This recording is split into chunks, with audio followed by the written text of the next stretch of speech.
नमस्कार, छत्तीसगढ़ डिबेट में आपका स्वागत है। दरअसल जब चुनाव आता है तो तनाव आता है, और चुनाव आता है तो उसके साथ बहुत सारे कैरेक्टर भी आते हैं जिनकी लोग आपस में मजाक उड़ाना चलते हैं। आजकल राजनीतिक दल जो हैं वो आमने सामने कम लड़ते हैं और सोशल मीडिया पे ज़्यादा लड़ते हैं। उस सोशल मीडिया पे लड़ने के लिए बहुत सारी चीज़ होती है, जो पब्लिक के मुद्दे होते हैं वो गौड़ हो जाते हैं, और नेताओं के बोल वचन जो है वो मंच से ज़्यादा सुनाई देते हैं। उन पे डिबेट होता रहता है, उन पे बातचीत होती रहती है, प्रतिक्रिया आती है। अब इससे भी आगे बढ़कर, चूँकि अब सोशल मीडिया का दौर है, तो कार्टून जो वार है वो पार्टियों के बीच में जारी है। छत्तीसगढ़ में लोकसभा चुनाव से पहले बीजेपी कांग्रेस के बीच लगातार कार्टून वार जारी है।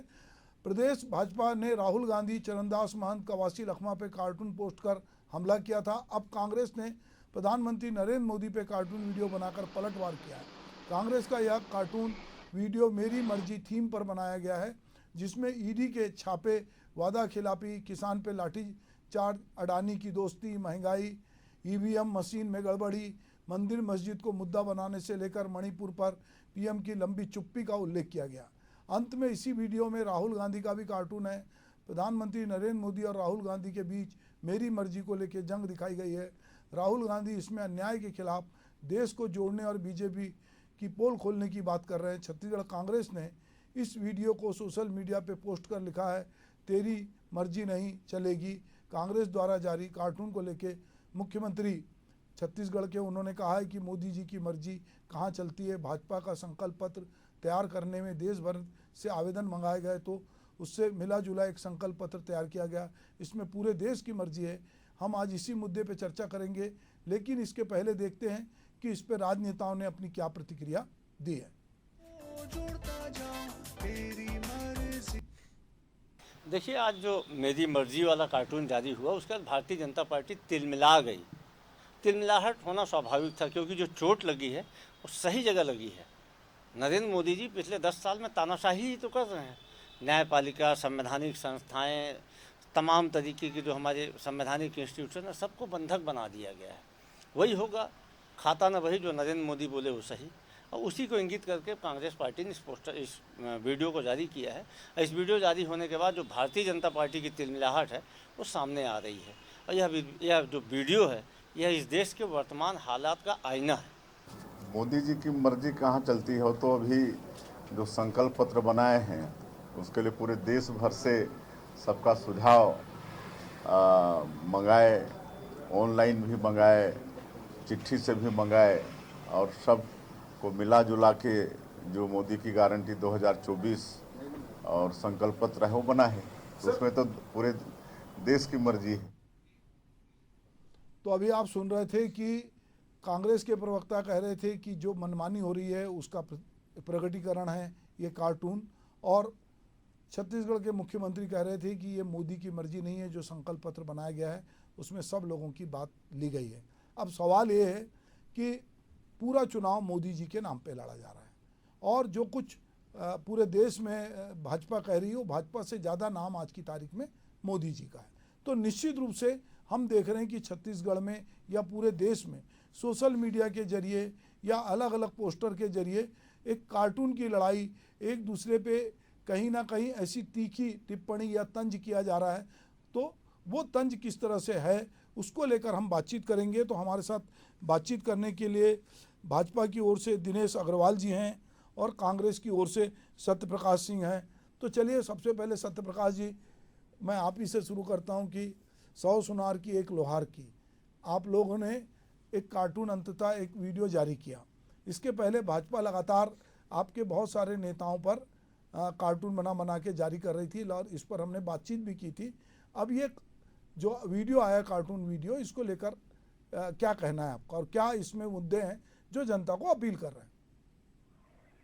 देखिए कुमार जी, आपने बात की कि बीजेपी ने निकाले वीडियो निकाले थे, मगर जो बीजेपी निकालता है तो व्यक्तिगत तौर पर क्षति पहुंचाने की कोशिश की गई, मतलब तो उसका तथ्य नहीं था व्यक्तिगत किसी की छवि खराब करना हो, व्यक्तिगत किसी के बदनाम करने की साजिश या चरण वो किया गया था। आज वीडियो जारी हुआ कि आप वीडियो देखिए तो क्या गलत, भाई मोदी जी के 10 साल की शुरुआत की गई है। आपने महंगाई की बात की, 100% हमने बेरोजगारी खत्म करने की बात की, 2 बेरोजगार हुआ नहीं है। किसानों के आंदोलन की बात की, वो हुआ नहीं है। ईडी आई थी किस तरह से आज इस्तेमाल किया जा रहा है, उसको राजनीति करना होगा, जनता के सामने फिल्मों का जवाब दे रहे। मणिपुर में महिलाएं नग्न अवस्था में दौड़ा दी जाती है, उससे मोदी चुप रहे हैं। तो कौन सी ऐसी बात है जो गलत होनी चाहिए? तो देखिए दरअसल बात क्या है कि जनता जो है बोलना चाहती है, मगर बीजेपी के नेता कार्यकर्ता व्यवस्था जो भी है वो क्या सोचते कि हमने आंख कान बंद कर दिया है तो जनता बहुत खुशी है, जनता तो उससे बोलना चाहिए, क्योंकि जनता बोलना चाहिए। और इस वीडियो के जरिए हम उनको बताना चाह रहे हैं कि जनता क्या आपको बोलना चाहिए तो सुनिए, और सुनना नहीं चाहते। दरअसल बात वही है। देखिए इसकी और मैं बोलूंगा कि अगर मोदी के खिलाफ बोलेंगे तो आपको एफआईआर होगी, जेल जाएंगे, ये भी तमाम चीजें हो रही है। इसलिए जनता में बोलना चाहिए, मोदी से बोलने का दे, यही तो वीडियो में बोला गया। तो इसमें क्या गलत है? तो ये समझ में नहीं आ रहा कि बीजेपी से दिक्कत क्या हो रही है। तो सच्चाई हो, जनता जो बोलने चाह रही है, जनता नहीं बोल पा रही, वो हमने बताया है। तो देखिए यही मैं बोल रहा हूँ कि मोदी जी हो या जिनके बीजेपी के नेता, उनको सुनना पड़ेगा, गरीब जनता की आवाज सुननी पड़ेगी, गरीब जनता के मुद्दे को सुनना पड़ेगा। गरीब जनता को जो 10 साल खेला है उसको कहीं ना कहीं इनको पूरा करना था, जो नहीं किया है, इसके लिए इनको दिक्कत नहीं मिली, जवाब नहीं है इनके पास। अभी जो वीडियो में है, आप बताइए इस बार किसी भी बीजेपी के नेता ने जवाब दिया कि महंगाई क्यों नहीं कम, बेरोजगारी क्यों नहीं कम? सत्यप्रकाश जी, बीजेपी कह रही कि मोदी जी की मर्जी कहाँ चलती है, ये तो जनता की मर्जी है, मोदी जी की मर्जी कहाँ चलती है, तो इस बारे में आपका क्या कहना है? देखिए सुभाष जी, मोदी जी की मर्जी क्यों नहीं चलती है? आप बात कीजिए, आप एक मोदी जी के बारे में शिकायत करके देखिए या एफआईआर हो जाएगी। आप मोदी जी की मर्जी के बिना ईडीआई हिल सकती है क्या? मोदी की मर्जी के बिना सीबीआई हिल सकती है? मोदी जी की मर्जी के बिना ये 30 रुपए का पेट्रोल की वादा के 1200 तक जा सकता है क्या?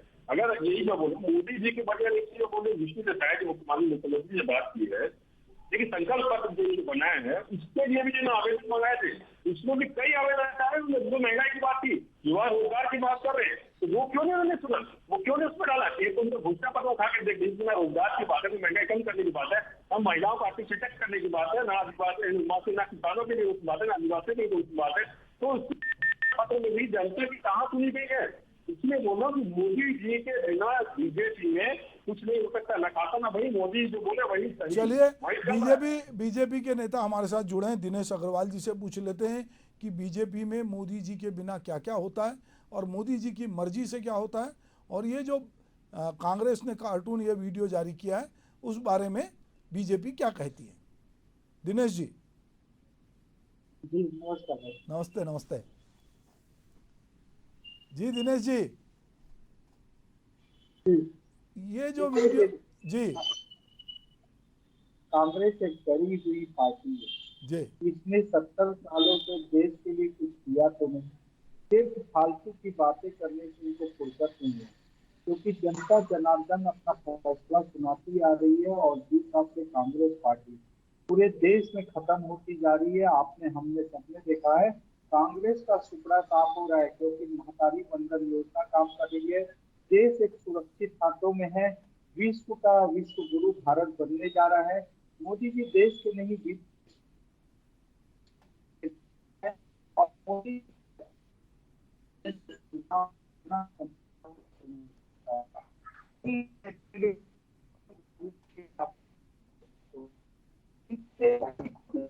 चलिए दिनेश जी के आवाज़ का कोई प्रॉब्लम है तो अभी हम दिनेश जी के पास लौटेंगे। हम फिर से जो है कांग्रेस के प्रवक्ता जो हैं सत्यप्रकाश के पास चलते हैं। सत्यप्रकाश, इसके पहले जो राहुल जी पे, महंत पे, लखमा पे बीजेपी ने पोस्टर वार जारी किया था और बहुत सारे कार्टून बनाए, वो कार्टून से ये कार्टून आपको कैसे अलग लगता है? उन कार्टूनों में क्या बात थी? और जो आपके नेता लगातार दौरे में आ रहे हैं और जो किसी भी मंच से कुछ बोलते हैं तो वो कहें डिफाल्टर शब्द हो, चाहे वो कवासी लखमा का कोई शब्द हो, चाहे चरणदास महंत का शब्द हो, या उसके पहले जो आपके सांसद के प्रतिनिधि हैं जो चुनाव के लिए लड़ रहे हैं, उनके भी बहुत सारे कार्टून जारी हुए, वो सब को लेकर आप क्या देखते हैं? देखिए सुभाष जी, वही मैंने बोला कि आप महंत जी का कार्टून जो बीजेपी जारी किया, कई वजह से कहा दीजिए, तो कहीं ना कहीं व्यक्तिगत छवि खराब करने की कोशिश की गई थी, कहीं ना कहीं उनके बदनाम करने की कोशिश की गई थी। उनमें कोई तथ्य नहीं था, कोई ऐसी बात नहीं थी कि भाई इन्होंने नहीं किया तो ये करना चाहिए था, ऐसी कहीं पर भी आपको कोई भी फोटो जो पोस्टर जारी की कहीं पर भी नहीं थी। हमने जब वीडियो दर्ज किया उसको हमने तथ्य की बात की, एक बार 10 साल में आपने जो बोला, आपको बातें खिलाफी आप याद दिलाइए, तो उसका गलत क्या बोला? ये महत्वपूर्ण बात है कि आम जनता की आवाज हमने उठाया, आम जनता क्या बोल रहे हैं इसको हमने उठाया, आम जनता के मुद्दे को हमने सरकार के सामने रखने की कोशिश की है। जो सरकार सुनना नहीं चाह रही पिछले 10 साल लेकिन जो एक इतना चाहे चला रही है सरकार, उसको हमने कहीं ना कहीं जलाने की कोशिश की है। इससे बोल रहा हूँ कि और जब आपसे लखमा जी की बात की चंद्रनाथ महंत जी ने, चंद्रनाथ महंत जी ने जो बोला था वो अपनी शक्ति की भाषा की बात बोली थी। भी महंत जी ने बोला कि भाई अगर किसी को तकलीफ हो तो मैं केस कनेक्ट करता हूँ। आप यहाँ देखिए मोदी जी ने हमें शक्ति सरस्वती वाले क्या बोला था, सोनिया गांधी जी के बारे में क्या बोला था, राहुल गांधी जी के बारे में लोकसभा में क्या बोला था, तो मगर उसके बाद उन्होंने केस पकड़ नहीं किया। रमन सिंह ने यहाँ पे जो 27 कोर्ट में भूपेश बघेल जी का तो पूरा वीडियो ना जाने क्या क्या बोल दिया था, उन्होंने केस पकड़ नहीं किया था। तो ये दिखती है कि नीति और आपकी विचारधारा क्या है। हमारी विचारधारा ये कि हाँ अगर ठीक है, अगर किसी को कुछ पहुंचा हो तो हमने माफी नहीं मांगी, तो मगर उनमें से किसी ने माफी मांगने पता नहीं। लखमा जी की जहाँ तक बात है, उन्होंने वहाँ गोंडी भाषा में बात बोली कि मोदी को आना ना, तो बीजेपी के पास देखिए जब आपके पास 10 साल बताने के लिए कुछ नहीं है, आपके पास विजन नहीं है कि अगर सरकार आती तो क्या लेके आऊंगा, सिर्फ आप जाति धर्म की बात करेंगे तो आप यही करेंगे कि कांग्रेस पार्टी में विपक्षी दलों में क्या चल रहा है, विपक्षी दल के नेता क्या बात कर रहे हैं, विपक्षी दल के कार्यकर्ता क्या कर रहे हैं, आप यही लेके जनता की सीट में जाएंगे। तो यही मैं एक डिफरेंस बताना चाहूंगा बीजेपी और कांग्रेस में कि देखिए हम जो लेके जाते हैं जनता के मुद्दे लेके जा रहे हैं, हम लेके जा रहे हैं जनता को महंगाई से कैसे निजात दिला जाए, हम लेके जा रहे जनता को कैसे रोजगार दिया जाए, हम लेके जाते कि महिलाओं को कैसे अच्छे प्रोटेक्ट किया जा सके, हम लेके जा रहे किसानों को कैसे उनकी आय दोगुनी सही में किया जा सके, हम लेके जा आदिवासी की जमीनें हड़प रहे वो कैसे वापस दी जाए। हमारे पास विजन है। अगर आप बात की बीजेपी ना विजन है ना इसके 10 साल उपलब्धि है, किसी ने ये दोनों की बातें कर रहे हैं, मीडिया में हाइट बनाने की कोशिश कर रहे हैं, तो जनता जानती है, इसलिए जनता इस बातों पर आने वाली है। 10 साल बहुत समय दिया था इनको काम करने के लिए, मगर 10 साल में हुआ नहीं। जी दिनेश अग्रवाल जी, अभी सत्यप्रकाश जी जो कह रहे हैं कि जनता जानती है और जनता ने ये जो वीडियो जारी हुआ है इसमें कोई भी ऐसी चीज़ नहीं है जो आपत्तिजनक हो, वो काम काज को लेकर बातचीत है, व्यक्तिगत इसमें कोई बातचीत नहीं। आपका क्या कहना है? देखिए, कांग्रेस हमेशा आपत्तिजनक पोस्ट ही करते आ रही है और आपत्तिजनक काम करना कांग्रेस की एक नीति हो चुकी है। भूपेश बघेल जी का प्रधानमंत्री जी के ऊपर इतना अपशब्द बोलना और अपने पूर्व मुख्यमंत्री को असामाजिक तत्व बताना, ये कांग्रेस की रीति और नीति रही है। कांग्रेस हमेशा असामाजिक तत्वों का पालन करती है, उनकी परिपाटी रही है। जिसकी जैसी सोच होती है वो ऐसा काम करता है और कांग्रेस की रीति नीति हम सबको आपको सबको देखने को मिल रही है। और कांग्रेस हमेशा वो काम करती है क्योंकि विकास की राजनीति तो कांग्रेस ने कभी की नहीं है। कांग्रेस ने हमेशा भ्रष्टाचार और देश के अहित की राजनीति की है, चाहे इनके नेता राहुल गांधी जी हो जो विदेश की धरती पे जाके भारत को बदनाम करने का काम करते हैं। सुरक्षित हाथों में आज भारत है, ये भारत की जनता बहुत अच्छी तरीके से जानती है और भारत की जनता ये जान चुकी है कि मोदी है तो देश है और मोदी है तो मुमकिन है, क्योंकि मोदी जी ने वो इतिहास रचा है जो कांग्रेस कभी कल्पना नहीं कर सकती थी। चाहे वो 370 का मामला हो, चाहे राम मंदिर का मामला हो, चाहे इंटरनेशनल मामले हो, सभी को बहुत अच्छे से सुलझाने में और देश को विकास के रूट में ले जाने में, देश को विश्व गुरु बनाने में मोदी जी के अहम भूमिका को पूरा देश, पूरा समाज, पूरा विश्व मानने लग गया है। और ये डर है कांग्रेसियों का, क्योंकि कांग्रेसी डर चुके हैं। अगर मोदी जी एक टर्म और आ गए तो कांग्रेस का सुपड़ा साफ होने वाला है, क्योंकि इतिहास रचने जा रही है भारतीय जनता पार्टी और देश का चाहे युवा हो, बुजुर्ग हो, किसान हो, चाहे महिलाएं हो, सभी मोदी जी के साथ जुड़ने के लिए तैयार हो चुके हैं। उसी का परिणाम है कि आज कांग्रेस उटपुटांग राजनीति करने लग गई है। द्वेष की राजनीति, झूठ फरेब की राजनीति, किसी के बारे में अनर्गल कार्टून बनाना, ये कांग्रेस की रीति और नीति हो चुकी है। और देश की जनता इनसे इतनी भयभीत और डरी हुई है कि जिसका कोई अंदाजा नहीं लगाया जा सकता। आज देश में जितने दंगे होते थे देख लीजिए, आज मोदी जी के 9 साल में एक भी दंगे नहीं हुए। 9 साल में बम ब्लास्ट करते आ रहे थे पाकिस्तान, आज 9 साल में एक भी बम ब्लास्ट नहीं हुए। आज देश सुरक्षित हाथों में। हमने सबने देखा है भाई साहब, जब रूस और यूक्रेन का युद्ध होता है और भारत का झंडा यदि मेरा भाई वहां लहरा देता है तो पहला बार विश्व में हुआ है कि युद्ध रोका जा सकता है। ये किसी देश का प्रधानमंत्री हमारे देश के प्रधानमंत्री के पैर छूते हैं, ये वो पैर वो मोदी जी के नहीं छूते हैं, 140 करोड़ जनता का सम्मान करते हैं। ये सम्मान अगर किसी ने दिलाने का काम किया है तो मोदी जी ने किया है और भारतीय जनता पार्टी ने दिया है। आपको एक बात और बता देना चाहता हूँ भाई साहब, ये हमेशा आदिवासी के राजनीति करते थे। आदिवासियों को जब पद देने की बात होती थी ये भाग जाते थे। आपने हमने सबने देखा है, राष्ट्रपति द्रौपदी मुर्मू एक आदिवासी अंचल की महिला जिसको भारत देश का राष्ट्रपति का पद दिया गया है। आप देखेंगे, आप हमारे प्रदेश के मुख्यमंत्री विष्णुदेव साय जी, उनको मुख्यमंत्री का पद दिया गया है। आदिवासी हित की बात करने से नहीं होता, आदिवासी समाज के लिए काम करने से होता है। और आदिवासी समाज इस बात को जान गया है कि अब कांग्रेस सिर्फ उन्हें वोट बैंक की राजनीति के तौर पे उपयोग करती आई है, इसलिए उनका एक बड़ा वर्ग उनसे बिदक चुका है। उसी का परिणाम है कि आज ये भाई साहब कार्टून वार और न जाने कितने कितने वार करके भारतीय जनता पार्टी और मोदी जी को बदनाम करने की साजिश कर रहे हैं। लेकिन अब वो दिन गए जब अशिक्षा थी, आज हर व्यक्ति शिक्षित हो चुका है, इसलिए कांग्रेस का पतन हो चुका है। जी जी दिनेश जी, तो जो है नाम वाला वही बदनाम है। तो मोदी जी पे ये कार्टून डाल के जो कह रहे हैं कि मेरी मर्जी और आपकी मर्जी नहीं चलेगी, और बीजेपी कह रही कि भाई हमने जो संकल्प पत्र बनाया है या जो भी हम वादे करते हैं उसमें सबकी राय होती है, किसी अकेले मोदी जी का नहीं होता है। और मोदी जी हैं इसीलिए मोदी जी का चेहरा है, वरना पूरी पार्टी जो है मिलकर काम करती है। पर चूंकि आप पूरे देश में मोदी की गारंटी शब्द गूंज रहा है, भाजपा की गारंटी ऐसा कोई नहीं बोल रहा है, मोदी की गारंटी बोल रहे हैं। और लोगों को लगता है कि मोदी जी जो चाहेंगे वही होगा, या अमित शाह और मोदी चाहेंगे वही पार्टी में होगा। और लोगों ने देखा कि पिछले विधानसभा चुनाव में बहुत सारे दिग्गज नेता, बड़े बड़े तुर्रम खां जो थे वो किनारे लग गए, और जिनको केंद्रीय नेतृत्व ने चाहा, शीर्ष नेतृत्व ने चाहा, वो वहाँ पर काबिज हुए।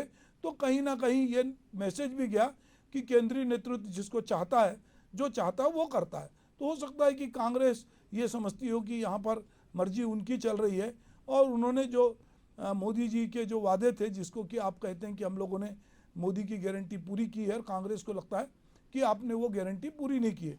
तो सत्यप्रकाश जी, अभी जैसे कि हमारे बीजेपी के प्रवक्ता दिनेश अग्रवाल जी जो बात कह रहे थे और जो उपलब्धियां गिना रहे थे, वो आप उससे सहमत नहीं है क्या?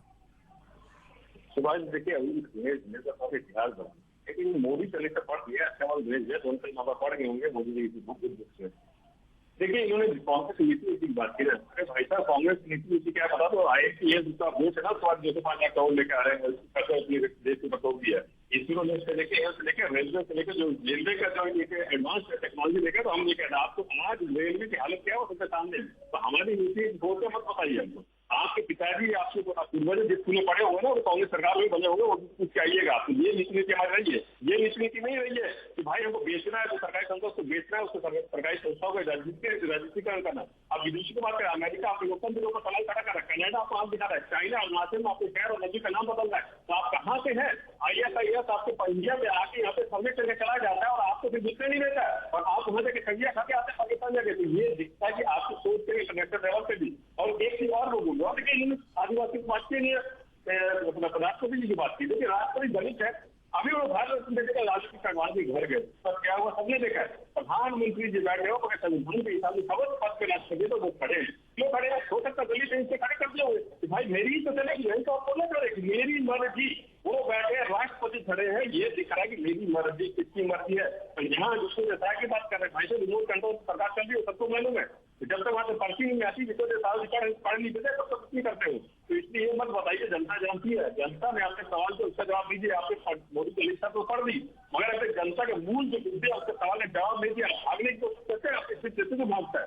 आप अभी तक आदिवासी बात कर, नगर में प्लांट क्यों बिकने के रास्ते में भी पड़ा हुआ भी है, इसका जवाब क्यों नहीं देते? आदिवासी जमीन हड़पी जा रही, इसका जवाब क्यों नहीं दे रहे? बस देश क्यों कटा, इसका जवाब क्यों देते? आरक्षण जो राजभवन लटका हुआ, जो आपके कथा कथित डबल इंजन की सरकार, उसके बाद भी आरक्षण अभी तक वहां विधेयक पड़ा हुआ, वो उसके जवाब क्यों नहीं करते? यही सवाल मैं बोल रहा हूँ, मुद्दों से भटकाने की कोशिश, जो जनता के मूल मुद्दे हैं, जो हम उठाते हैं, और इसको उठाने की सजा दी थी राहुल गांधी जी को सदस्यता रद्द करके। इसके बाद ये दिखता है कि इनको कितनी घबराहट है, मुद्दे उठते हैं। क्या दिनेश भाई, ये जो सत्यप्रकाश जी जो कह रहे हैं कि क्या बीजेपी में घबराहट है, ये जो जिस तरह की बात कह रहे हैं दिनेश जी? अच्छा, चलिए ये डिबेट में हम इसको और आगे बढ़ाएं। इससे पहले कि चूंकि दिनेश अग्रवाल जी से हमारा संपर्क टूट गया है, तो हम इस डिबेट को यहीं ख़त्म करते हैं क्योंकि एक पक्षी हो जाएगा। तो आप हमारे साथ जुड़े, आपका बहुत बहुत धन्यवाद। नमस्कार।